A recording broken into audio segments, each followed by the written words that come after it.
Bonjour à toutes et à tous, bonjour et bienvenue dans la 5e de couvre, l'émission de débat autour du manga. Pour la seconde année, nous mettons en place ce type d'émission qui nous tient à cœur, nos mangas à suivre. C'est une formule qui nous permet de revenir sur des séries en cours, qu'on suit régulièrement et qu'on adore. Mais comme on en suit beaucoup, on vous a donné la main pour choisir celles qui seront au cœur de ces émissions. On a donc organisé un sondage en vous proposant une vingtaine de séries et chacun des votants avait jusqu'à 6 choix à faire. Vous avez été plusieurs centaines à voter. Merci, un grand merci. Et finalement, il y aura 10 gagnants et pas 6. On avait prévu 6 gagnants, puis finalement, allez. Ça sera 10. Je vous laisse écouter le supplément de dimanche, pas celui-là, mais celui d'avant, avec le résultat du sondage pour tout savoir le pourquoi des 10. On vous explique tout.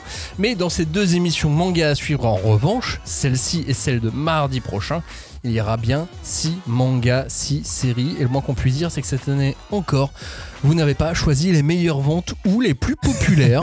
Mais c'est bien, tant mieux franchement. Au programme aujourd'hui donc, on a Gachiakuta de Kei Urana, Gun Mars Chronicle de Yuki Tokishiro et Darwin's Incident de Shun Umezawa. Et la semaine prochaine, il y aura Kowloon Generic Romance, Kaiju 8 et To Your Eternity. Donc, pas de Jujutsu Kaisen, on le disait ce dimanche, mais aussi pas de Blue Lock, pas de Akane Banashi, pas de Oshinoko. C'est marrant de voir ces séries avec des bonnes ventes qui ne ressortent pas dans les sondages. Finalement, on a des auditeurs qui ne suivent pas les tendances. C'est bien, je trouve. Ouais, ou alors ils veulent avoir nos avis. C'est pas du tout le melon, hein. Salut. Ou alors c'est des poseurs. Ils les ont absolument pas lus. Peut-être qu'ils se disent que les autres on en parle suffisamment ailleurs vu qu'ils sont très populaires et tout, et que justement nous l'occasion de l'avantage de ce podcast, c'est aussi de parler de titres dont tout le monde ne parle pas forcément. Oui, on n'a pas peur de faire des émissions entières sur le Journey Beyond Heaven. Je crois qu'on en a fait 3 si je dis pas de bêtises.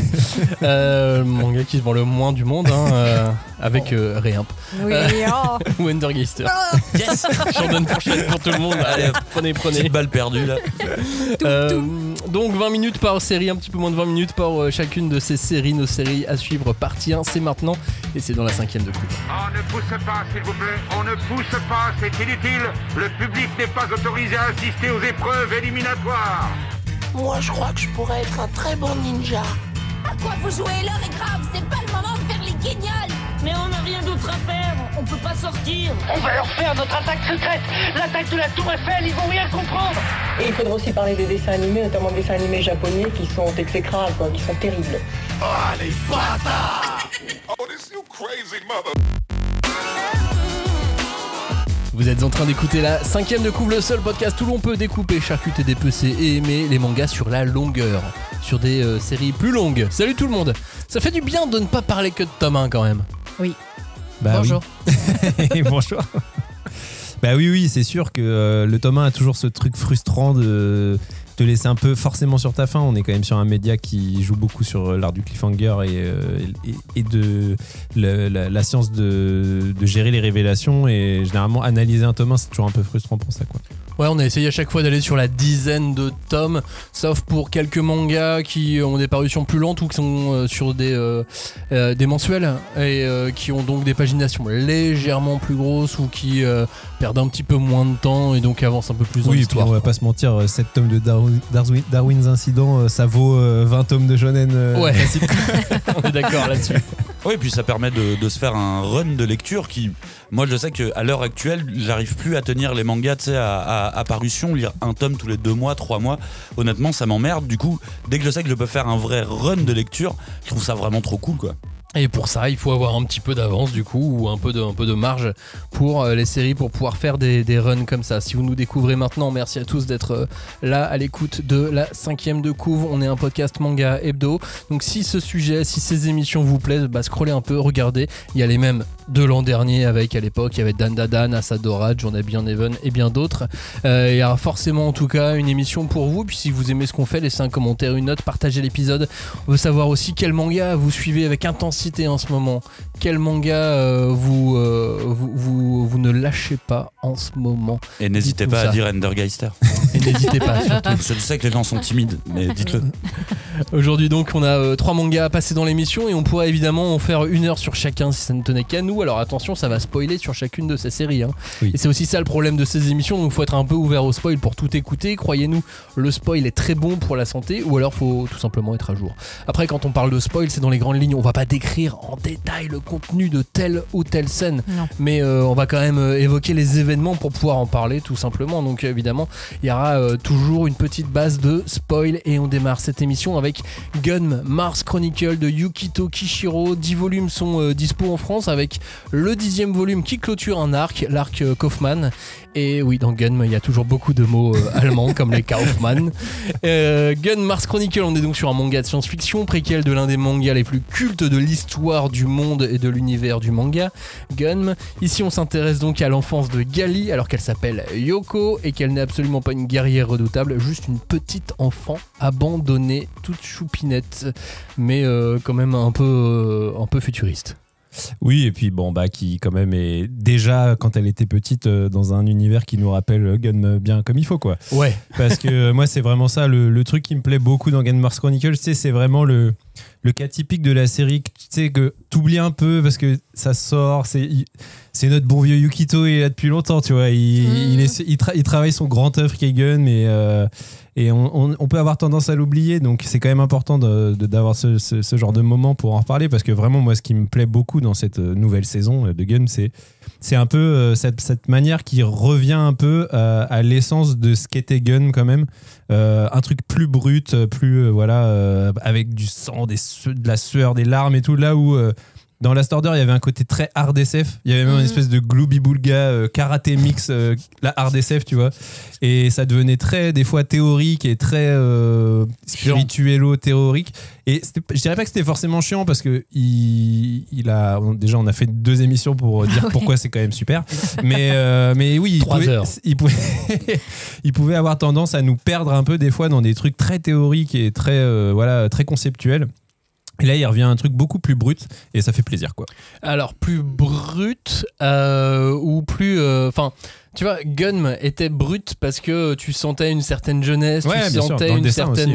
dans le dessin, tu sentais qu'il donnait un peu tout ce qu'il avait gardé en lui depuis longtemps, alors que Gun Mars Chronicle, il y a un peu... Enfin, pas du calcul, mais tu vois que c'est qu'il y a un dessinateur et un auteur qui a beaucoup d'expérience, qui pèse ça y est, ils ont réussi à faire une narration, quoi. Ouais, non mais c'est ça, c'est-à-dire que il pense à tout. Là où dans Gun, il se lâchait, tu vois ce que je veux dire. Là, il y a une espèce de fougue versus expérience. Peut-être si je peux reformuler, à mon avis, ce qui me plaît, c'est qu'il arrive à remettre l'énergie, le côté très organique qu'il y avait dans Gun, qui était effectivement un truc peut-être plus instinctif et plus fougue de jeunesse. Mais là, avec un savoir-faire qu'il a bien maturé avec l'âge. Mais du coup, t'as quand même, moi je trouve un parallèle, parce que vraiment dans Mars Chronicles, tu ressens, comme au début de Gun, cette forme de violence absolue, quoi, qui est le monde dans lequel vivent les personnages. C'est un monde violent, c'est un monde impitoyable. Et ça, c'est un truc que tu pouvais un peu oublier dans Last Order, parce que ça partait tellement loin des fois dans des trucs où en fait les mecs se réincarnent. Par rapport à Last Order, les mecs se réincarnent 14 fois et tout, donc du coup tu te dis en fait plus rien n'est grave, on comprend plus rien de façon de. Et là il revient à un truc beaucoup plus. Tu reviens à une échelle beaucoup plus petite, en fait. Des pauvres gens. Un peu terre à terre. Et ouais, les pauvres gens pris dans la spirale de la guerre. Là, cette fois, c'est vraiment quand même la thématique centrale de cette nouvelle saison, c'est la guerre. Et je trouve qu'il arrive vraiment à te donner vraiment cette espèce de tension permanente que c'est. La guerre sur Mars. Oui. Sauf que on est à 10 tomes, ça y est, on a atteint 10 tomes, donc on dépasse, alors peut-être pas en nombre de pages, mais en tout cas en nombre de tomes, on dépasse Gun, et ça tient la route encore au bout de 10 tomes, et j'ai l'impression qu'on est loin d'en voir le bout finalement, parce que elle est encore jeune là, hein, Yoko. Bah oui, et puis elle est jeune, et en fait c'est vrai que tu as commencé ton introduction en disant c'est un préquel. Pas vraiment, parce que c'est quand même censé être la suite de Last Order, donc c'est censé être un préquel qui va nous expliquer pourquoi Gali est revenu sur Mars. Mais donc pour l'instant, on a quand même principalement le préquel. On a peut-être eu genre 2 chapitres qui se passent dans la suite directe de. Au tout début, c'est le tome 2. Ouais, le tome 2, c'est. Ou alors c'est peut-être tout le tome 2, effectivement, mais il y a quelques chapitres qui raccrochent le wagon. J'ai rien compris au tome 2, parce qu'il fait une espèce de Togashi où il essaye de te dire où est tout le monde à cet instant-là, tu vois, en disant lui il est là.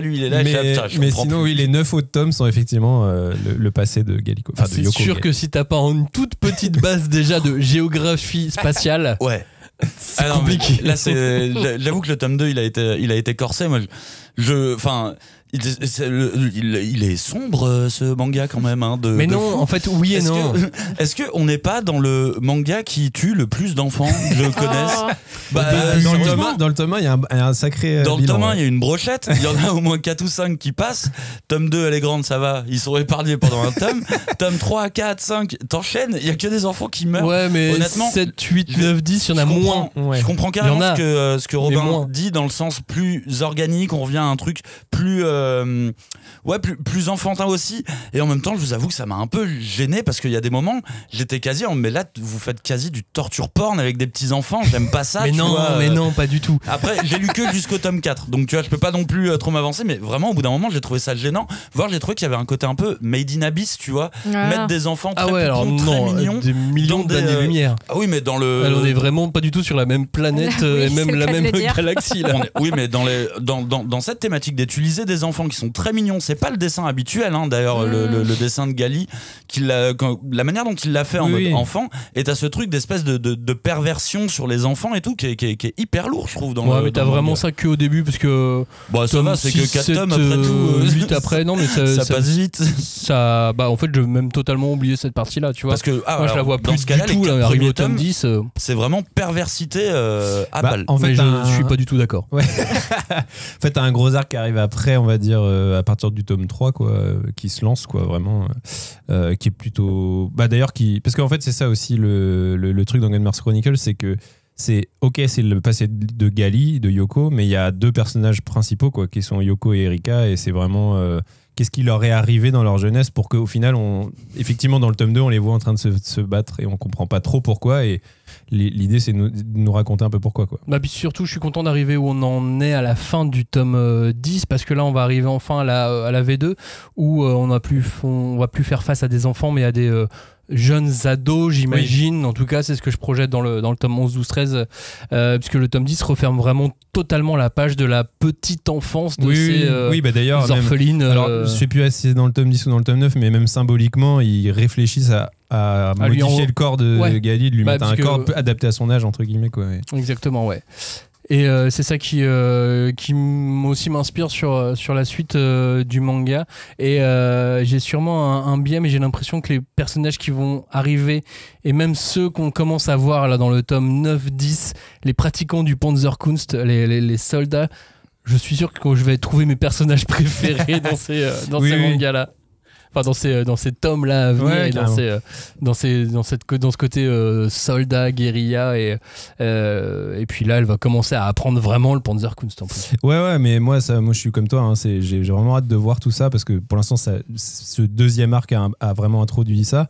Mais moi, ce qui m'a vraiment plu aussi dans cette nouvelle saison, quoi, Mars Chronicles, c'est vraiment la capacité, on le savait, hein, il l'a déjà fait dans les saisons précédentes, mais il a quand même cette capacité à inscrire la science-fiction dans des récits qui ont vraiment une espèce de dimension quasi mythologique, tu vois. Les arcs de Gun, c'est presque à chaque fois des espèces de mini-tragédies un peu façon, tu vois, antique ou alors shakespearienne et tout. Il y a vraiment une espèce d'essence du récit tragique qui va. Il y a un côté un peu space opéra, peut-être. Ouais, voilà. Aussi en fait, c'est vraiment, il reprend dans space opéra, il prend vraiment le deuxième mot de space opéra qui est l'opéra, quoi. Il y a un côté vraiment très un peu grandiloquent même dans les thèmes et dans les émotions, les sentiments que les personnages ressentent. Enfin, il y a un truc vraiment très extrême à chaque fois dans tout ce qui se passe.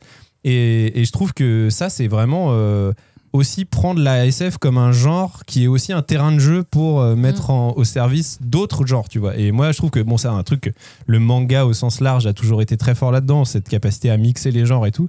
Mais Kishiro, lui, il fait vraiment école là-dedans, quoi. Genre vraiment dans Mars Chronicles, mais c'est même impossible d'énumérer le nombre de genres et le nombre de types de récits qui s'entremêlent et tout. Enfin, il y a des moments, t'as presque un moment, c'est du Indiana Jones, quoi. Ils sont en train de faire une espèce de chasse au trésor avec des énigmes, un labyrinthe et tout. Et tu te dis, putain, il arrive à intégrer ça dans un univers qui, en même temps, va amener des thématiques hard SF, des thématiques politiques, de manipulation du génome, plus des trucs de conflits géopolitiques. Tout ça va se... Alors, si vous n'avez pas lu le tome 10, ça va pas vous parler, mais elle a mangé la feuille, Yoko. Ouais. Et rien que ça va emmener dans un autre côté en termes de labyrinthe / aventure. Mais tout à l'heure, tu disais mini-tragédie. Non, tragédie. Oui, tout court. c'est de la grande tragédie, mais là, c'est que c'est des récits. Je suis pas d'accord sur le mot perversion, mais tout est tragique dans la vie de ces gens, de ces enfants. Tu sais, c'est pas un mot négatif d'utiliser la perversion. C'est-à-dire, pour décrire une société qui est cruelle et qui est horriblement cruelle avec des enfants, il se sent obligé de mettre en scène cette perversion, ce qu'il appelle la perversion, comme le personnage qui a plein de visages là, partout. Lui, c'est vraiment la représentation symbolique de la perversion. C'est pas quelque chose de négatif, genre ne lisez pas ce manga, vous êtes chelou si vous aimez ça. Oui et non, parce que, évidemment que oui, c'est un personnage maléfique. Enfin, le baron Mister, qui est ce fameux. Qui est un peu le personnage central du premier arc, enfin l'espèce d'antagoniste, on va dire, central du premier arc. Mais pour moi, c'est vraiment. Pour moi, c'est un personnage de tragédie. C'est le fantôme de l'opéra. C'est le fantôme de l'opéra, oui. C'est la création d'un monstre et comment un individu peut devenir un monstre, tu vois. Et là, vraiment, ça, c'est aussi un truc dans lequel il a toujours été très fort, Kishiro, c'est le côté récit à tiroir. C'est-à-dire qu'il va te raconter l'histoire de Gali, puis il va te raconter le passé de Gali, puis il va te raconter le passé du personnage que Gali a rencontré quand elle était petite. Et tu sais, tout ça, c'est vraiment un truc qui, dans la littérature, est très présent. Je pense que c'est un truc qui l'inspire beaucoup. Et vraiment, pour moi, cet arc du Baron Mister, il est vraiment représentatif de ça, et il est magnifiquement représentatif de ça. C'est vraiment un arc où il se passe tellement de choses, il y a tellement de retournements, de trahison. Non, mais de trahison, voilà, encore une fois, de sentiments extrêmes. Il y a de l'amour, il y a de la violence, il y a de la mort, enfin, tu sais, vraiment tous les grands thèmes de la tragédie, quoi.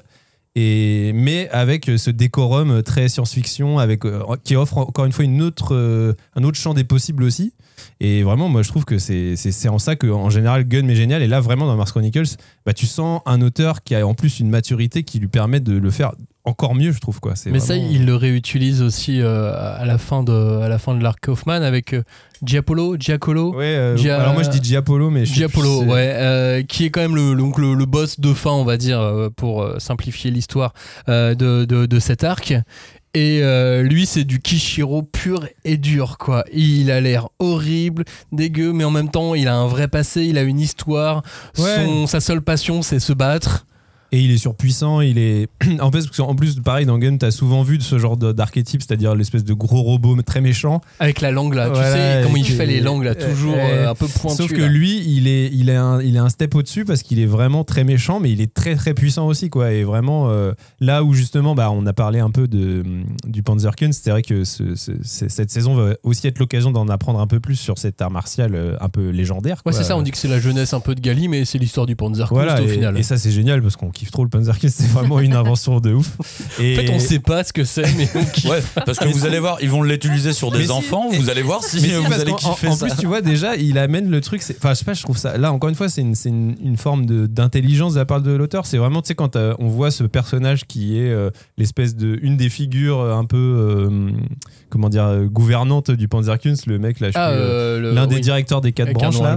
Ok, un nom allemand, évidemment. Et tu sais, en gros, il t'explique que lui, il a conscience que le Panzerkunst, c'est genre la plus grande invention de l'humanité, c'est le truc le plus fort qui puisse exister. Mais il dit le problème, c'est que c'est qu'une technique, quoi. C'est un art martial au sens vraiment technique. Et ce qui leur manque, c'est une philosophie. Et lui, il veut utiliser l'art martial en question pour remettre en valeur la grandeur de Mars et tout. Enfin, tu vois, genre, il veut vraiment essayer d'utiliser cet art martial au service d'une idéologie impérialiste, tu vois. Et là, vraiment, il y a encore une fois ce truc de la technique au service de l'idéologie au service de la technique. Enfin, tu sais, après, je me méfie de Kishiro sur ce genre de thématique parce que là, je me dis, ah ouais, là, il s'embarque dans un truc assez monumental, mais il peut le détruire en 2 tomes.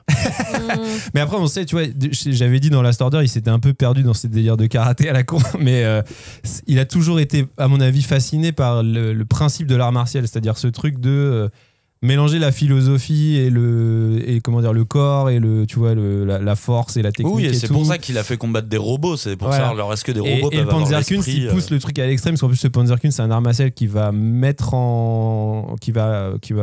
intégrer dans ses techniques l'utilisation d'armes et tout. Donc, c'est un truc encore plus évolué, quoi, entre guillemets, dans l'ASF, quoi. Mais voilà, par contre, peut-être qu'il a perdu à ce titre-là une vraie philosophie que pouvait avoir le karaté, quoi, qui était un truc beaucoup plus là, je te spirituel. spoil un peu cagnard, mais justement dans l'utilisation du Panzerkunst, où l'idée c'est de se servir aussi des articulations des uns et des autres. Là, il les fait combattre contre des robots qui ont des bras dans le dos, qui n'ont plus d'articulation. Donc du coup, ça rend inoffensif finalement leur technique de combat. Mais tu parlais d'enfants qui vont peut-être faire du Panzerkunst. Là, je pense qu'on va arriver dans l'arc de l'entraînement de l'école. Viens à l'école du Panzerkunst. Ah ouais, je suis sûr que l'ambiance va être bonne en plus dans cette école. Et en plus, ils t'amènent des trucs qui viennent un peu ex nihilo, genre en fait Gali, elle a une super acuité visuelle et c'était ça son super pouvoir depuis le début. Mais grave. Mais ça vient d'où ça? Et en fait, bon bah tant pis, hein, c'est comme ça et voilà quoi. Et Juniette, je ne sais pas du tout ce qu'il va en faire. On sait pas, elle est mais super pourquoi il l'a balèze. pas mis dans l'école avec Gali? Je sais pas là, il faut en faire quelque chose. Et on sait même pas c'est quoi sa technique, c'est pas vraiment du Panzer. Ah, j'avais une question. Le petit vieux qui balade Gali et sa copine au début, à un moment il revient. Bah, il est laissé sur le bord de la route. Ouais, littéralement laissé sur le bord de la route. Okay. Peut-être qu'on le reverra. Non, mais je me demandais. Ok, d'accord. Bah, c'est une sortie de on fin laisse de tournage. Beaucoup de gens sur le bord de la route. Dans il est pas Mars mort. Chronicle. A priori, il est pas mort. Parce que techniquement, il aurait Pas pu encore. faire une case de plus où il se prend une balle en pleine tête, tu vois. Ça lui aurait rien coûté. C'est vrai qu'il y a beaucoup de morts en général. Mais tout. Mais tu vois, même aussi, pardon, je te coupe, mais l'origine de Gali, tu vois, genre vraiment cette révélation de, en fait, c'est une espèce de résidu de mutation. Enfin, c'est ouf, tu vois. Enfin, je sais pas, il y a des trucs comme ça. Je trouve ça assez cool de se dire, en fait, l'héroïne du manga que tu lis depuis le début, bah déjà au départ, on te l'avait présenté dans Gun saison 1 comme un déchet, c'est-à-dire un truc qui a été jeté dans une décharge. Et en fait, quand tu sais la vérité de ses origines, c'est encore pire que ça, quoi. Après, moi, j'attends qu'une chose, c'est qu'on arrive jusqu'au combat et qu'on arrive au moment où elle tombe sur Zalem. Bah oui, évidemment. J'attends cette scène avec beaucoup d'impatience. Et je comprends pas encore tout au sujet d'Erika. Je vois bien la direction qu'on lui fait prendre, hein, celle du fameux Frau X dans Last Order ou au début de Mars Chronicle, quoi. Mais j'ai du mal à tout comprendre avec elle. À partir du moment où on nous dit à la fin de tome 10, mais elle a des actions, mais quoi? Oui. D'où ça sort? C'est surtout qu'en plus, c'est pareil, il nous l'a un peu aussi décrite comme l'origin story d'une méchante, quoi, tu vois. Et tu la vois traverser plein de trucs qui pourraient expliquer ça, mais au final, des fois, elle redevient gentille, puis après, elle redevient méchante. Mais elle a un côté vraiment complètement instable pour le coup, parce que tu montres la perversité dont elle a été victime, elle, mais au final, évoluant toujours dans ce milieu-là, elle finit par en saisir les codes aussi, quoi. Jusqu'à effectivement apprendre le Panzerkunst avec Yoko et / Gali à ce moment-là. Gun Mars Chronicle, c'est donc 10 tomes aux éditions Glénat. C'est bon voilà, on vient d'en parler 20 minutes, donc c'est très bien. Vous le savez maintenant, on n'a rien de plus à dire à part lisez Gun Mars Chronicle. Il y en avait d'autres trucs à dire. Oui, on va se calmer. On peut faire une heure encore. Mais oui, mais du coup, maintenant on a envie de savoir la suite avant d'en dire un peu plus. Passons au manga qui a été parmi le top 3 des mangas pour lesquels vous avez le plus voté. C'est Gachakuta aux éditions Pika de Kei Urana. Ça fait 11 tomes. Cagnard, de quoi ça parle? Alors Gachakuta, on est dans un monde où la bourgeoisie est séparée des bidonvilles par un immense mur. Et là on va suivre Rudo, qui est un habitant des bidonvilles.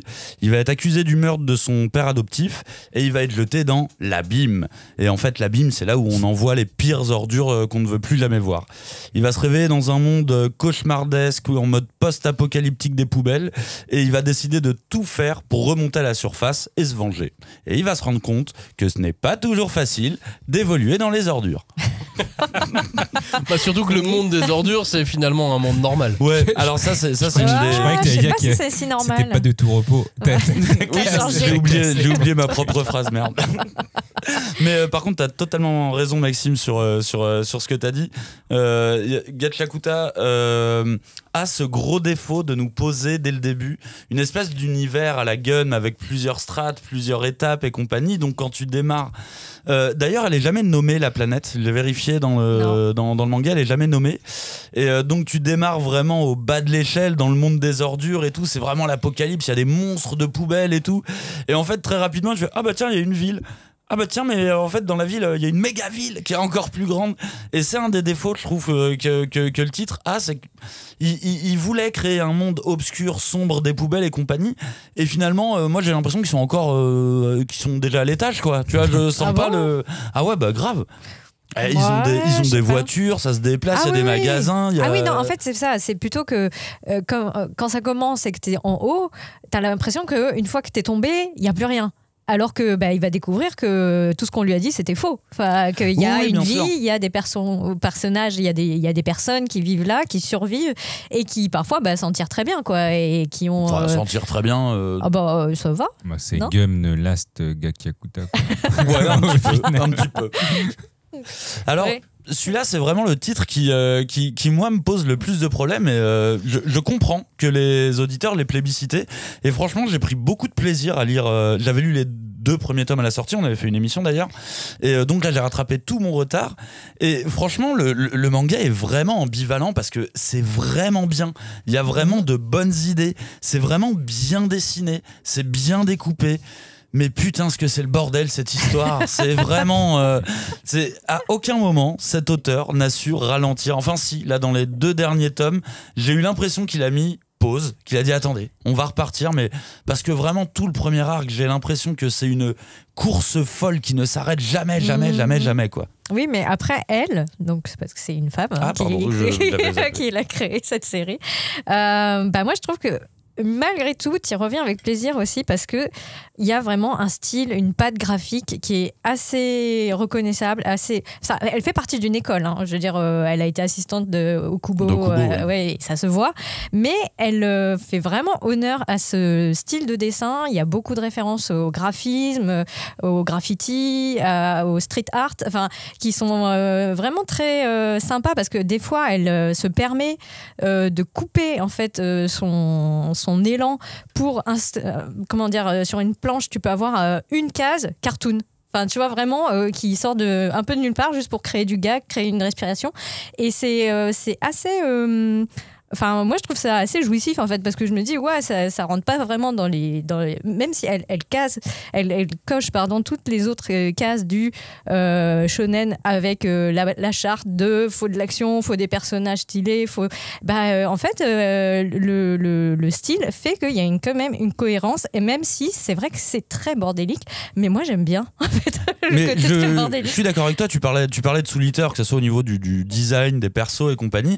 Il y a même cette notion de la folie qui est très présente dans le travail de Okubo, et là je trouve que c'est vraiment une digne représentante du coup de ces moments qu'on connaît tous dans le shonen, du passage à l'état de folie, et je trouve que c'est quelque chose qu'elle maîtrise vraiment très bien. Il y a un passage moi qui m'a marqué dans cet tome, je pense qu'on est au tome 4, 5, quand il se bat avec l'espèce de sorcière enfin c'est pas une sorcière, mais c'est celle qui a les bottes, celle qui a les bottes d'abord, Amo. La folie. Et donc il se bat contre elle. Bon, ils ont réussi à la battre. Il comprend que finalement elle est folle et il la défonce. Et ça arrive, et derrière il finit de la défoncer à la main, et je suis là, ah waouh, là quand même avec cette petite phrase, c'est pas parce que c'est une fille qu'on peut pas lui niquer sa merde. Et il y a un côté hyper extrême, et d'ailleurs on voit le flashback de ce perso, de cette fille. J'ai trouvé ça assez intéressant parce que le flashback est horrible, et il y a en fait il y a un écran, il y a un message pour prévenir qu'on va assister à une scène. Je crois que c'est la première fois que je vois ça dans un manga. Dans un manga, dans un shonen d'autant plus. Et j'ai vérifié, c'est vraiment un shonen, et tu fais waouh, on en est là quoi. Enfin, je veux dire, on a passé ce stade de on peut présenter ce genre de choses dans un shonen pour adolescents. Moi, j'ai trouvé ça. N'oublions pas qu'on est dans le Shonen Magazine de Kodansha, où il y avait d'autres mangas qui vont tout aussi loin. Je dis, le fait qu'il y ait un message d'avertissement, je trouve que c'est une première, et je trouve que c'est bien. En fait, c'est pas mal, parce qu'en plus le flashback en lui-même est horrible, mais il y a aucune scène spécialement horrible. En fait, c'est la réflexion qui est derrière. La séquence qu'elle a vécue, c'est horrible. La compréhension de c'est ça qui s'est passé. Voilà, c'est ça. Merci. Et donc c'est ce qui explique que la personne a perdu complètement, a perdu la tête. Et je trouve que l'autrice est vraiment forte là-dedans, parce que même si je suis là, j'essaye de me souvenir, parce qu'en fait on est sur, j'ai l'impression que depuis le premier tome, on est sur un scénar qui n'a pas bouclé, qui a enchaîné direct sur son deuxième arc, direct sur son troisième arc, en filant. Et du coup, ça me donne ce sentiment d'être vraiment complètement perdu, genre parfois de devoir me rappeler quel est l'objectif du héros, littéralement. Oui, mais parce et en que même temps, lui-même, il l'oublie. Mais non, mais je pense qu'il le dit très tard. Moi, j'ai compris seulement au tome 5 que son objectif, c'était de se venger de Lille parce qu'il va retrouver un mec qui est comme lui et qui va vouloir le rejoindre. Et j'ai fait... Ah, c'était ça son objectif. J'avais oublié. Il le dit au début, mais au début, ce qu'il cherche, c'est des indices pour remonter, quoi, en gros. Bah, après, moi, je trouve que, je vais rebondir sur ce que tu dis sur le personnage de Amo, donc qui a eu un très gros traumatisme depuis qu'elle est enfant, et je trouve que la façon dont les personnages féminins sont traités est vraiment très très bien. Vraiment, les personnages sont variés, ils sont pas, tout le temps ramenés à leur féminité. Il y a des thématiques très très larges, et en fait les questions, elle pose des questions. Elle dit pas seulement il y a une fille, il lui est arrivé ça. Elle dit est-ce que vous trouvez que c'est normal qu'il se passe ça quand on est une fille, et elle fait ça pour plusieurs personnages féminins dans le casting. Je pense que c'est vraiment la situation avec l'histoire des parents, etc. Je suis pas sûr que le genre rentre en compte à ce moment-là. Oui, peut-être aussi. Ce qui s'est passé, malheureusement, ça concerne une fille, mais ça aurait pu aussi se passer pour un garçon. Pour le coup, je mets pas la fille centrale à ce niveau-là. Je pense que c'est vraiment le thème principal qui est les enfants, vraiment, en fait. Oui, l'éducation enfant-parent. Ouais. Et donc on suit ces pérégrinations, on va dire, mais qui à aucun moment ne s'arrêtent pour prendre le temps de, comme tu dis, vraiment de poser les. Ça fait partie, je pense, de ces mangas assez modernes, parce que moi je remarque que ça fait plusieurs fois que je le dis sur des titres comme Kagurabachi par exemple, où genre ça va trop vite, ralentit un petit peu. Alors, je pense que c'est parce que c'est des récits qui sont plus menés par les personnages, par l'arrivée de personnages, que par une histoire, vraiment un fil rouge que tu tiens bien. Et c'est vraiment, tu vois, je prends Sakamoto Days par exemple, que j'adore. Au niveau du scénar, Sakamoto, c'est pas la folie, mais chaque tome tu vas avoir un nouveau perso, et là elle est très forte pour ça. Tous les persos sont archi stylés. Dès que t'en vois arriver un, il y a des bébés, il y a des filles, il y a des mecs, enfin c'est vraiment, tu peux t'arrêter. Tu peux, le bébé avec la tétine, il est trop il a 10 ans, c'est plus un bébé. Oui, c'est vrai que c'est pas un bébé, il a une tétine, c'est pas du tout un bébé, mais tous les persos sont over stylés, vraiment. Non, mais après, moi, ce que je trouve quand même très intéressant, c'est que malgré toute cette avalanche de personnages stylés, de recherche graphique, d'absence de scénario ou de digression, en tout cas, parce que il y a un scénar, mais t'as raison, il digresse. Oui, elle digresse. Mais en fait, le truc, c'est que elle tient quand même le concept du questionnement sur le matérialisme, qu'est-ce que les relations qu'on tisse avec les objets, et surtout comment est-ce que l'obsolescence c'est aussi un problème, quoi. Et je trouve que cette question, moi j'avais très peur qu'elle soit oubliée à partir du tome 2 ou 3, et elle revient dans beaucoup de mangas, voilà, exactement. Et en fait non, et puis elle continue, elle revient tous les 3-4 tomes, et avec les développement que les héros ont eu. Pas du tout d'accord. Si. Moi je suis d'accord avec Julie, parce qu'à un moment, ça veut pas dire que vous avez gagné, c'est pas au nombre de voix. Rappelle-toi qu'à un moment, le héros, il avait jamais pensé que les gens mauvais pouvaient accorder de l'importance aux objets. Ouais, c'est une phrase. Pour lui, c'était évident qu'un mec mauvais. Oui, mais c'est littéralement en fait, une phrase. Mais c'est sur le long et sur le continu, il parle des objets. Je trouve que c'est attachement. Moi, à chaque fois, on en parle. Quand on avait fait l'émission sur les 2 premiers tomes, c'est déjà quelque chose que je l'avais dit. Alors, ça me semble assez catchy, ce truc sur l'écologie, l'environnement, la préservation. Et honnêtement, je pense absolument pas que c'est un sujet qu'elle traite dans le bouquin. Non, parce que c'est pas l'écologie. Le fait qu'on soit attaché à des objets, ouais, très bien. Ça, pour moi, c'est traité dans plein d'autres titres aussi, mais par contre la vertu environnementale ou quoi que ce soit, moi j'y vois rien de tout. Elle n'y est pas du tout. C'est le côté animiste. Je vois vraiment super présent, une petite pique une fois de temps en temps pour dire oubliez pas, triez vos déchets. Non, mais après moi j'aime beaucoup l'univers qui est mis en place, parce que finalement on le découvre en même temps que Rudo, qui est vraiment hyper naïf finalement, et du coup c'est d'une richesse. C'est vrai qu'on bouffe vraiment énormément d'informations à chaque titre. Et c'était un des titres pour lesquels j'ai vraiment apprécié d'avoir une deuxième, voire une troisième lecture, parce que ça t'apporte des choses. Au fur et à mesure que l'histoire avance, tu reviens un peu sur les origines de l'histoire, et là tu vois des nouveaux éclairages, des nouvelles choses, et ça enrichit vraiment le récit. Tu te dis, mais c'était pas jeté au hasard finalement, même si effectivement, dès le départ, tu as une impression de fuite en avant parce qu'il y a énormément de choses qui arrivent en un temps très court. Finalement, c'était quand même, mine de rien, réfléchi, et il y a malgré tout une espèce de structure qui soutient tout ça. Après, on est au tome 12 et c'est vrai que j'ai ressenti un peu la même chose que toi, Cagnard, au tome 4. Au tome 4, il envoie 3, 4, 5 mystères à la façon de Lost. Et des méchants qui arrivent sur d'autres méchants. Dernier épisode, on te résout 2 mystères, mais on t'en met 5 de plus. Et c'est ça au tome 4. Au tome 2, à un moment donné, t'as Rudo qui ouvre une porte. On voit plein de personnages badass et il fait non, c'est pas là. Il referme la porte. Ouais. Ah oui, c'est la cantine. Mais en fait, si, il y en a plein qui sont déjà là. Et on les découvre. Et ils sont très cool, très, très stylés. Ils ont tous des pouvoirs incroyables. Genre là, vous avez un personnage favori, un pouvoir favori, déjà, un truc où vous dites ça c'est bien trouvé, ça c'est sympa à lire. Engine, il est très classe. Enfin, je veux dire, c'est vraiment le mentor par excellence, alors que tu sais rien de lui. Tu n'as aucune information sur lui. Le boss, au final. Et effectivement, mais tu sais juste que c'est le mec sympa qui va prendre les gens sous son aile et qui refuse le combat parce que si on peut gagner du temps et de l'énergie autrement, c'est bien aussi, quoi. C'est quoi son jinky, lui? C'est le parapluie. C'est le parapluie. C'est un peu un des soucis aussi du manga, hein, c'est que la gestion des pouvoirs, elle s'en est pas trop occupée en fait. On est très vite arrivé sur des items légendaires, on va dire, les bottes, la veste, les gants. Et franchement, elle s'est pas trop occupée des pouvoirs. Elle dit bon, vas-y, on avance. Mais moi, j'aime bien aussi. Juste les pouvoirs, ils vont être de plus en plus puissants, mais je trouve que les pouvoirs ont pas spécialement une personnalité propre, tu vois.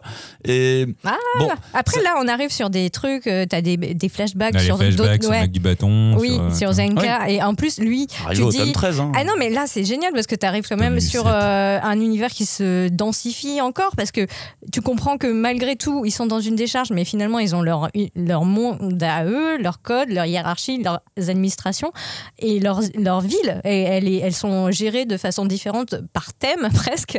La ville des artistes, la ville des nettoyeurs, la ville des flics. Enfin, j'ai oublié le nom exact.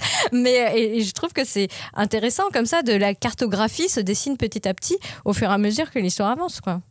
Et l'auteur, n'hésite pas, t'en parlais au tout début tout à l'heure quand tu parlais des graffitis, faut rappeler que si vous lisez toute la couverture de tous les tomes de Gakkai Kuta, il y a marqué graffiti art designer, c'est un mec à part. Oui. C'est-à-dire pour avoir un truc cohérent, ils ont pris un expert du graffiti qui s'occupe de toute cette cohérence graphique dans ce manga-là. Donc elle a fait appel à lui pour se dire, bah voilà, moi j'ai un expert qui dit le street art c'est comme ça et je veux évoquer telle chose dans mon manga, et toi ça c'est assez intéressant de se dire je laisse cette partie là et moi je me concentre sur l'univers que je veux développer, mais en même temps je veux avoir cette cohérence street art. Oui, parce qu'en fait, après, il y a vraiment une réflexion sur l'art comme respiration. Au sens ça, je suis d'accord. Ça, je suis complètement d'accord. C'est une thématique qu'elle aborde vraiment, que ce soit le street art ou l'art brut même. Et plus que l'environnement. En fait, l'environnement, je pense, c'est une mauvaise lecture. Non, c'est une mauvaise lecture qu'on a eue. Parce que, comme disait Johnny, en fait, elle parle vraiment des objets, du rapport à l'objet, au matérialisme. Ça, évidemment. Et au Japon, c'est pas pareil. Parce que depuis longtemps, les Japonais ont des croyances autour des objets que au bout d'un moment ils peuvent devenir devenir des animés et c'est pas du tout le délire sur on va reverdir la planète, etc. Oui, mais attention, tu ne peux pas dire par contre que le manga n'a pas été présenté comme ça quand exactement l'introduction du manga c'est le héros, on le jette à la poubelle de la société. Enfin, ta métaphore c'est pas une métaphore d'ailleurs, c'est vraiment dit littéralement, le truc, que fait-on des ordures, et lui se compare beaucoup aux ordures. Mais c'est le recyclage, réduction des ordures et la réutilisation des matériaux, c'est pas forcément le truc sur l'environnement, la protection de l'environnement. Mais vas-y, après, de toute façon, si tu veux voir ça dans le manga, je vais pas t'en empêcher. Mais je trouve que là, c'est très forcé. Mais ça reste que mon avis. Et le pire, c'est que c'est vraiment un manga que j'aime bien. En fait, c'est un manga que j'ai envie de voir réussir, tu vois. Et je reviens juste sur un truc, il y a quand même pas beaucoup de mangas actuels qui peuvent avoir le tampon street art. Oui. Et qu'on cette énergie-là. Moi, en fait, c'est ça, c'est l'énergie. C'est une énergie de dingue qu'elle déploie à chaque fois. Je pense qu'on avait déjà parlé quand on avait présenté la série, mais moi, ça m'a fait penser à Debaser où t'as ce côté un peu rock'n'roll, urbain, où Debaser, c'est un manga créé par une Française chez Ankama. Il y a un moment quand même, et ça ressort. Comme ça, vraiment visuellement, je me suis dit waouh. Ça m'a aussi fait penser à Blazer Drive. Est-ce que vous vous souvenez de Blazer Drive? Le Kishimoto. Il y a le côté, parce qu'il y a le côté tatouage aussi qui est présent dans Gachakuta, qu'ils utilisent assez de manière assez intéressante, je trouve. C'est des sorts. C'est un sort ultime, quoi. Genre, tu peux pas mourir. Merci. Non, mais ça, c'est la même. En fait, c'est la même. Attention, il y a des blagues. Ça, je pense que le truc des tatouages, je pense que ça devrait être vraiment creusé, parce que je pense que c'est une super idée que quand tu tatoues quelqu'un, il a un pouvoir pendant un temps imparti. L'idée est vraiment très bonne. Après Dreamland, mais elle a pas le temps. Terrence a aussi un tatouage dans le dos qui lui fait son. Bah oui, je trouve que c'est une très bonne idée. Son esprit est ailleurs. Dreamland, Debaser, Montpellier. Voilà. Bonjour à tous les auditeurs qui nous écoutent depuis. Il faut l'inviter à Montpellier alors, Kayurana. Johnny, toi, tu t'arrêtes là. En vrai, tome 11, c'est fini. Même pire, c'est tome 8. Moi, c'est mon plus gros regret parce que, en gros, on avait les séries à suivre et moi, j'avais adoré les 2 premiers tomes, ne serait-ce que par le graphique. Et je me suis lancé dedans. Et toi, par exemple, on va parler de Darwin Ascendant après. Et c'est celui que j'avais dit, non, je veux pas continuer. Et le truc, c'est que c'est vraiment ça. Gachakuta, au bout de tome 8, je me suis dit, putain. Je continue, mais en vrai, je continue seulement pour le graphisme. Moi, je trouve que l'histoire, en fait, je suis pas dedans.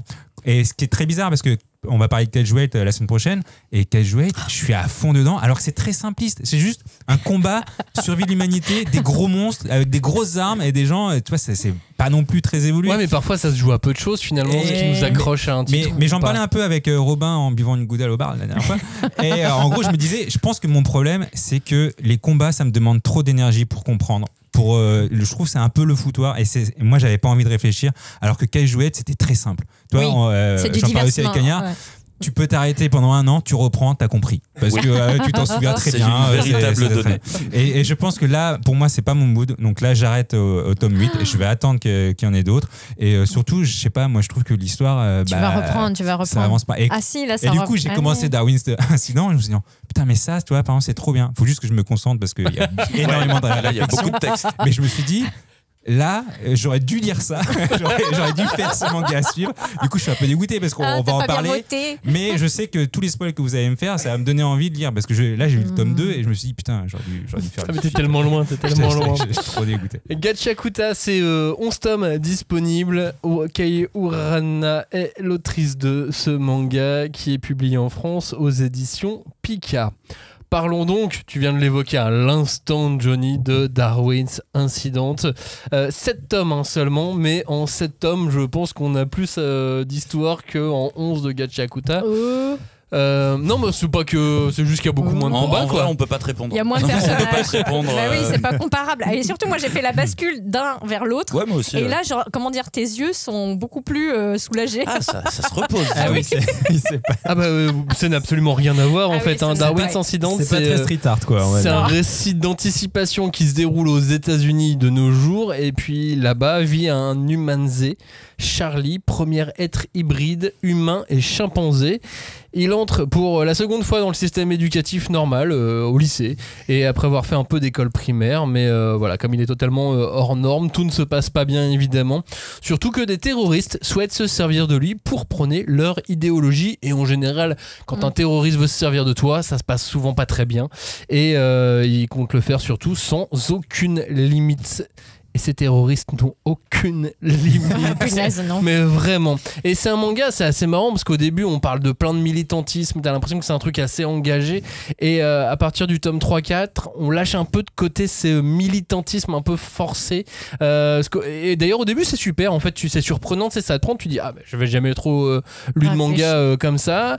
Mais si c'était resté tout le long, moi, je pense que ça m'aurait lassé. Et ce qui est bien, c'est que ça ne reste pas tout le long et qu'on rentre plein d'autres choses dans l'histoire, que ça se densifie, que ça s'intensifie et qu'on a un vrai récit finalement et pas juste plein de propos comme ça un peu étonnant dans le manga quoi. Oui bah en fait je suis d'accord que ce qui surprend au départ quand même à la lecture de ce manga, c'est la profondeur d'engagement des sujets abordés, tu vois. C'est-à-dire que c'est assez rare de voir un auteur ou une autrice japonaise aller aussi loin dans des sujets et des trucs aussi touchy, tu vois. Non, mais aussi frontalement touchy. C'est-à-dire que là, ça fait vraiment référence à des trucs, des vrais faits de société, des trucs comme ça. Moi, honnêtement, c'est un truc que j'ai trouvé assez inédit, quoi. Mais après, moi, je pense que ce qui tient, c'est vraiment le rythme, quoi. C'est vraiment... on l'avait déjà dit la première fois qu'on en avait parlé, mais c'est un peu un héritier d'Urasawa, cet auteur, tu vois. Il est vraiment dans comment je raconte un thriller qui va aborder des thématiques beaucoup plus politiques, beaucoup plus hautes que le simple thriller, tu vois. Et moi, je trouve que je résume un peu sur cette espèce de formule, c'est un peu un manga expérience de pensée, quoi. C'est-à-dire qu'en gros, il part d'un postulat. Ce que tu dis récit d'anticipation, c'est pas strictement de l'anticipation. Je sais même pas si c'est vraiment dit à quelle époque ça se passe ou quoi, mais c'est de nos jours, hein, mais c'est juste que ça se passe dans un monde. Peut-être dans 10 ans. C'est juste que ça se passe dans un monde où, en gros, on formule un postulat qui est réel dans ce monde, c'est qu'on a réussi à créer un hybride. Moi, je partais limite un peu de l'Uchronie, tu vois, quelque part. Pour moi, c'est pas vraiment de l'anticipation, c'est vraiment plus on part d'un postulat qui est pas réel, mais vraiment dans notre monde contemporain, quoi. Et on regarde comment la société réagit. Évidemment, qu'est-ce qui se passerait si un jour on découvrait qu'on était capable de faire un hybride homme-chimpanzé. Et du coup, c'est à partir de ce postulat que le manga va systématiquement mettre en scène des expériences de pensée, quoi, parce que c'est en gros, mais alors du coup il se passe quoi s'il y a un être vivant qui devient à moitié humain et à moitié autre chose? Est-ce que c'est toujours un humain? Est-ce qu'on le considère juridiquement comme un humain? Enfin, il y a plein de questions. Alors figure-toi que juridiquement tout ce qui est dans le manga est globalement valable. Ah, mais j'en suis persuadé. Sur le fait que les animaux sont considérés comme des objets, c'est sûr. Et ça, j'en suis persuadé. Et d'ailleurs, ça se sent que l'auteur est un espèce de malade de recherche dans tous les domaines qu'il évoque, quoi. C'est un truc où tu sens qu'il va très très loin dans tous les domaines de recherche qu'il met en scène dans son manga. Et en plus, des fois, c'est des trucs qui sont très lié à la société très contemporaine. C'est des recherches très récentes, à mon avis. Il doit vraiment lire j'avais fait lire des trucs, tu vois. J'avais fait lire les 3 premiers tomes à un avocat et il a dit non, mais en fait, c'est valable. Tout est bon, quoi. Et moi, je trouve que c'est ça qui est très très fort. Et honnêtement, du tome 1 au 7, il te laisse jamais tranquille, quoi. C'est à chaque tome, t'as je ne sais pas combien de situations qui vont te faire réfléchir sur. Alors, tu sais, c'est un peu le truc de. Ça fait réfléchir. Putain, je me suis dit exactement la même chose.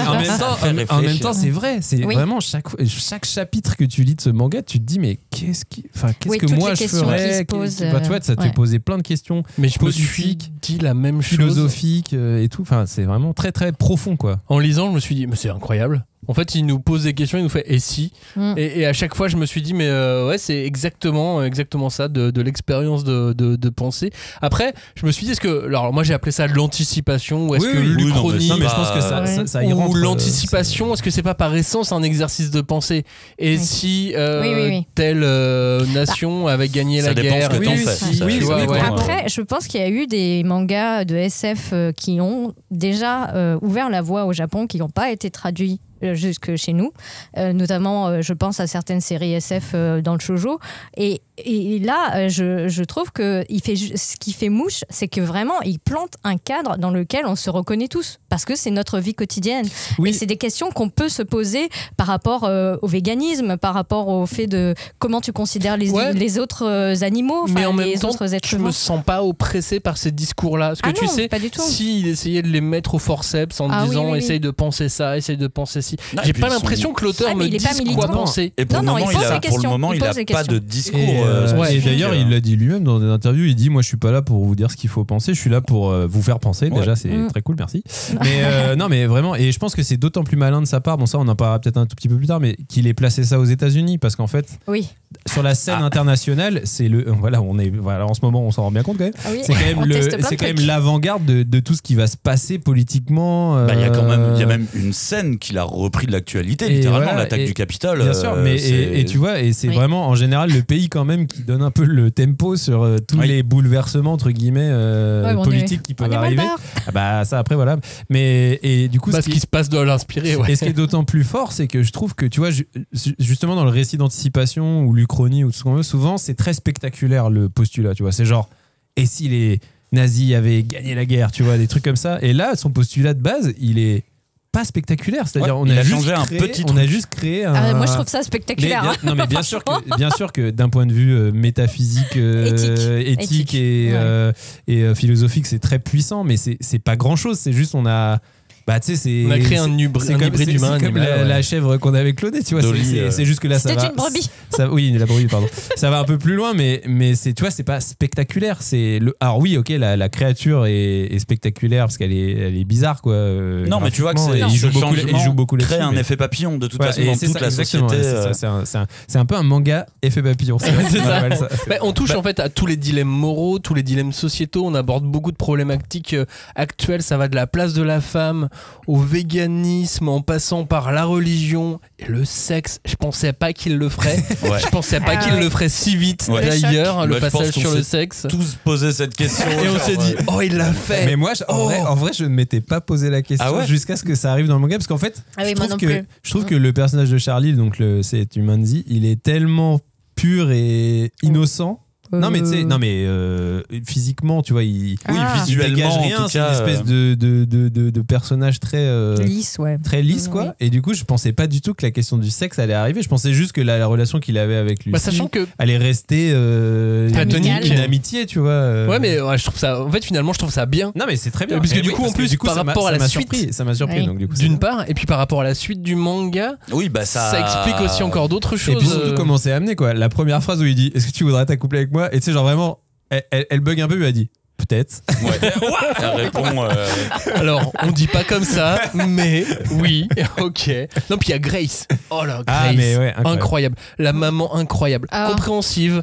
Elle t'accompagne, elle te couvre si tu fais des conneries. Moi, je pense que ce personnage est génial. Oui, et je trouve que c'est dommage parce que des fois, elle passe pour la cruche. Tu vois ce que je veux dire? Oui, mais c'est ça qui fait sa force. C'est fait exprès. Oui, mais je pense que moi, justement, à mon avis, s'il y a qu'un seul message que l'auteur veut faire passer, c'est il faut que l'humanité soit comme Grace, quoi. C'est vraiment et tout se passera mieux si l'humanité. D'ailleurs, le changement sur son mari.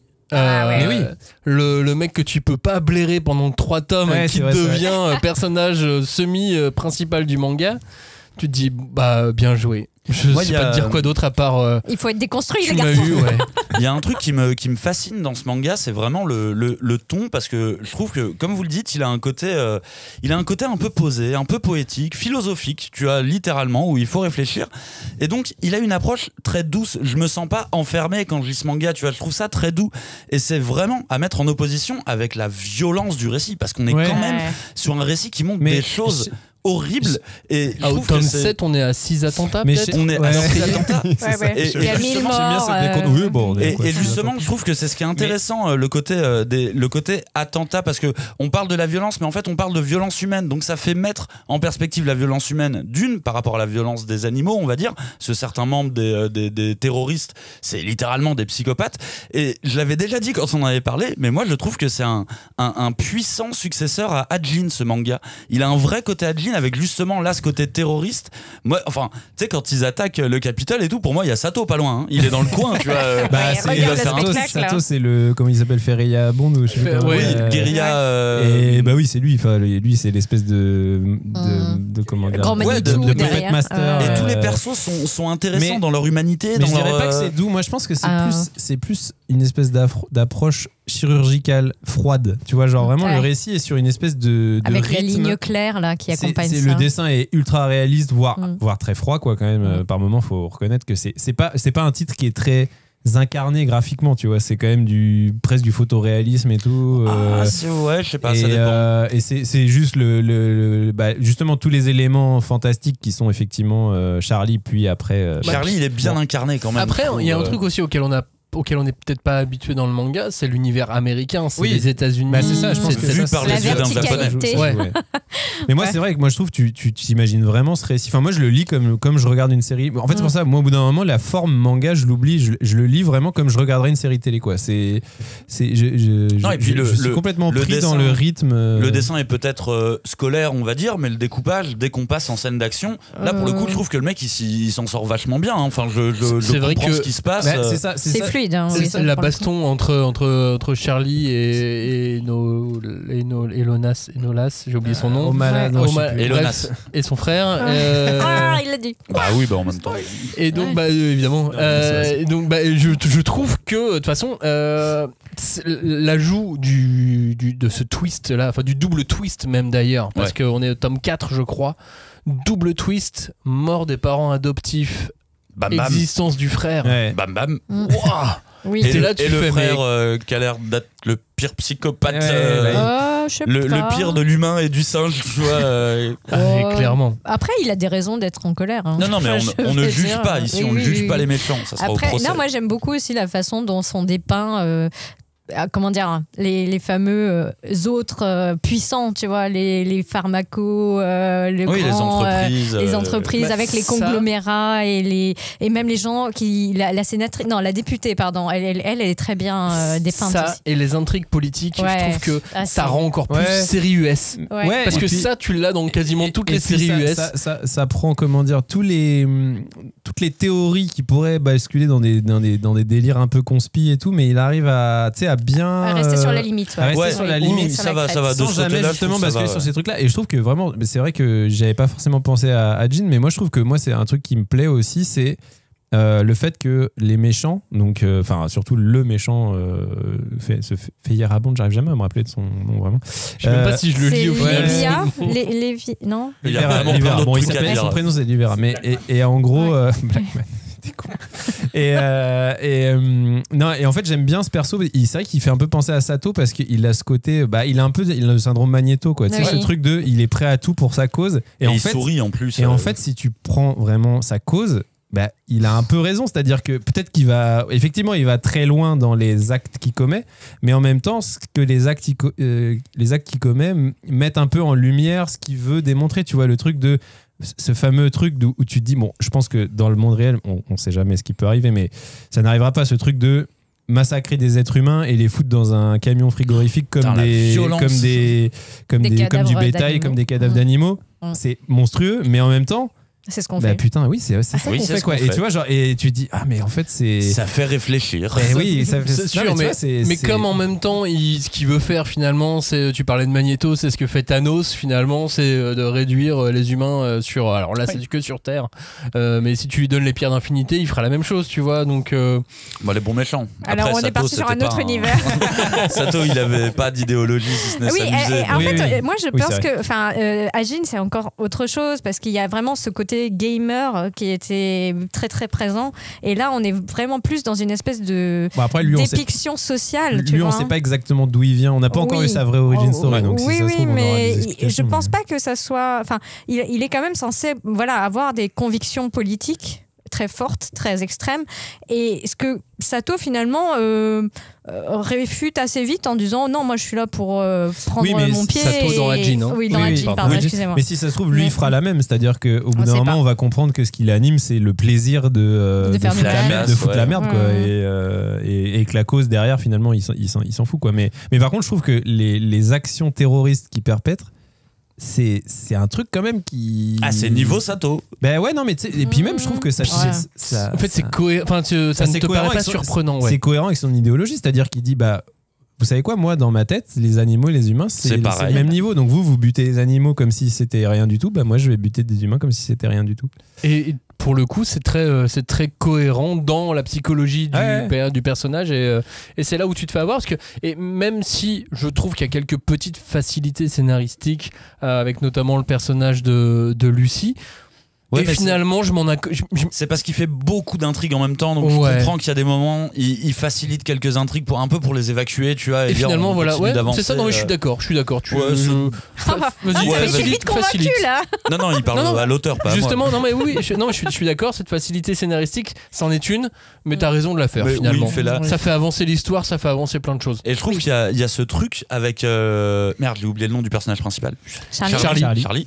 Il y a cette aura de mystère avec Charlie, parce que on attend tous de voir sa croissance aussi, parce qu'il est déjà surpuissant maintenant, mais on commence à détecter des petits signes de mais il y a du level up qui va c'est-à-dire qu'à un moment donné où il fait je vais me battre sérieusement, donc maintenant franchement c'est super stylé, il arrive à incarner il y a un moment, franchement, pendant la lecture je me disais Tu sais, j'essayais de savoir uchronie, dystopie et compagnie. Et à un moment, j'ai dit c'est de la hard science sociale. Voilà, c'est bon, je l'ai trouvé. Et en même temps, c'est un manga qui est hyper généreux dans ses scènes d'action aussi. Tu vois, mais c'est là où je disais des fois t'oublies que c'est du manga, mais c'est là où ça redevient du manga. C'est quand il y a de la scène de baston. Là, c'est quand même là où ils sont balèzes. Mais moi, j'étais extrêmement perturbé par ce personnage d'ex-militaire commandant. Trop bien. Qu'est-ce qu'il est trop bien. Ouais. Franchement. Oui, mais alors, il est bien, mais il me perturbe beaucoup. Mais il est fou. Il est complètement malade. Et puis il est super fort comme un perso de Hajin. Tu vois, oui, pour le coup, oui. Là, ça me fait beaucoup plus penser à Hajin. Il peut rejoindre Sato, il n'y a pas de problème. Parce qu'il y a le côté militaire, il y a le côté complètement, disrupté, parce que il pleure pour des insectes et puis il tue des humains. Oui, mais parce quand qu'en il dit désolé, je suis en train de penser aux insectes qui mourraient, mais j'ai tellement rigolé. Mais c'est une machine à tuer, c'est-à-dire c'est un réflexe pour lui, c'est un truc comme un animal quoi. Bref, Darwin's Incident. Franchement, lisez. Non, mais c'est fou. Enfin, ce manga, il est vraiment hors norme, je trouve. C'est un puissant fond de questions et de choses. Et puis en plus, tu peux reprendre très très facilement le fil. Enfin, je veux dire, l'histoire est bien construite, je trouve. Oui. Moi, j'avais pas. J'ai recommencé au tome 4 et j'ai enchaîné et j'ai trouvé que. Enfin, j'étais pas perdue, quoi. Ouais, alors c'est bien quand même de reprendre au tome 4. C'est ça. T'as démarré au bon endroit. C'est quand même le bon tome, le tome un peu clé. Moi, j'ai réussi, grâce à mon cerveau, dès que vous aviez du spoil, bam, il s'éteignait. Je suis assez content parce que je vais pouvoir le lire et quand même découvrir qui baise avec Lucie. Tu vas en tout cas, il va être déçu, tu vas voir. Non, mais tu vas kiffer, toi. La boîte à mystère, elle va te parler, forcément. Oui, j'ai vu ce film. Surtout qu'avec la boîte à mystère qui est dans la boîte à mystère qui est dans. Bah oui. Où est Grossman? Qui est Grossman? J'avais une question, mais je crois que c'est toi, Max, qui a vu le film qui ressemblait un peu à Darwin's Incident. Non, je l'ai pas vu, j'ai vu que la bande-annonce. Ah merde, ça c'est. Mais oui, il y a eu un film qui est sorti là en début d'année. Je voulais savoir le parallèle. Est-ce que ça ressemblait à Darwin's Incident? Je sais pas, la bande-annonce ressemblait un peu à Darwin's Incident. Ah merde. Ça s'appelle comment? Ah, mais le truc du chanteur là un mec qui ressemble à un singe. Mais non, c'est un biopic sur le chanteur anglais là.